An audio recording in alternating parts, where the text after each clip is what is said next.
अगर किसी को नींद नहीं आ रही है तो इसके 2-3 कारण होते हैं जो हम मरीज से या पेशेंट से बात करके पता लगाते हैं। एक कारण है कि उसको नींद शुरू होने में दिक्कत है। मरीज लेटा हुआ है बेड पे, उसको नींद नहीं आ रही है, आधा घंटा हो गया, 1 घंटा हो गया, उसके दिमाग में कुछ विचार चल रहे हैं, उसको नींद नहीं आ पा रही। दूसरा कारण कि वो आया, सोया, 10-5 मिनट में उसको नींद आ गई, लेकिन उसकी नींद थोड़ी थोड़ी देर में खुलती रहती है। तीसरा कि 2-3 घंटे सोने के बाद उसको एक बार नींद खुल गई तो फिर उसको नींद नहीं आती है। इसको स्लीप मेंटेनेंस प्रॉब्लम बोलते हैं। पहले वाली जो प्रॉब्लम उसको हम स्लीप इंडक्शन प्रॉब्लम बोलते हैं कि नींद आने में दिक्कत है।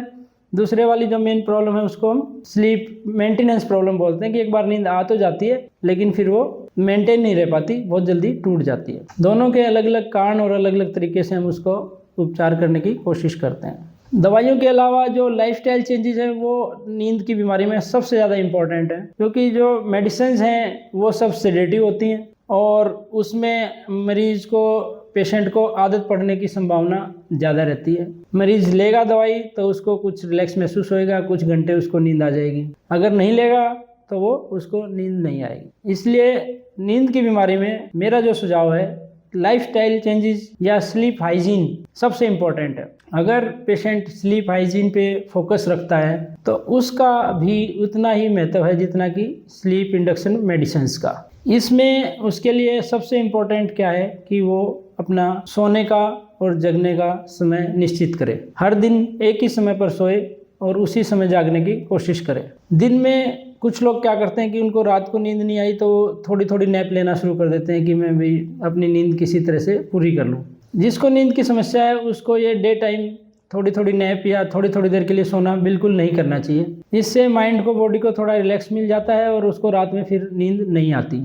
तीसरा, उसको सावधानी रखनी चाहिए कि उसको अपना जब नींद महसूस होए तभी वो बिस्तर पे जाके लेटे। ऐसे नहीं कि उसने अपना टाइम हो गया उसी में जाके लेट गया और फिर नींद नहीं आ रही है तो भी बिस्तर पे लेटा हुआ है। सुझाव ये रहता है कि अगर बिस्तर पे लेटने के आधे घंटे के बाद आपको नींद नहीं आ रही है तो आपको उठ जाना चाहिए और कुछ ऐसा काम करना चाहिए जैसे कोई किताब पढ़ना या कोई लाइट म्यूजिक पढ़ना, या जो काम उसको सबसे ज़्यादा बोरिंग लगता है कि मैथ्स के सवाल या कोई ऐसा टॉपिक जो उसको बोर करता है उसको पढ़ने की कोशिश करनी चाहिए। उससे माइंड बोरिंग फील करेगा और वो जल्दी से उसको नींद महसूस होएगी।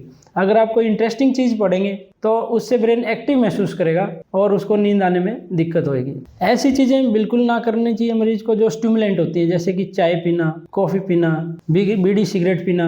इन सब चीज़ों से ब्रेन स्टिमुलेट होता है और नींद आने की संभावना और कम हो जाती है। इसके अलावा कुछ लोग आजकल मोबाइल का यूज़ बहुत ज़्यादा करते हैं। नींद नहीं आ रही है जी, मोबाइल देख लिया। मोबाइल से जो ब्लू लाइट निकलती है वो ब्रेन को स्टिमुलेट करती है, उसका इफेक्ट काफ़ी देर तक ब्रेन पे रहता है। सुझाव ये है कि आपको एटलीस्ट 2 से 2.5 घंटे पहले मोबाइल, टीवी का प्रयोग बंद कर देना चाहिए सोने के टाइम से, ताकि उस जो लाइट का जो स्टिमुलेंट इफेक्ट है वो ब्रेन से हट जाए और पेशेंट को, मरीज़ को नींद आने में आसानी रहे। तो नींद के समय से, सोने के समय से एटलीस्ट 2-2.5 घंटे पहले मोबाइल और टीवी का यूज़ कम से कम कर देना चाहिए।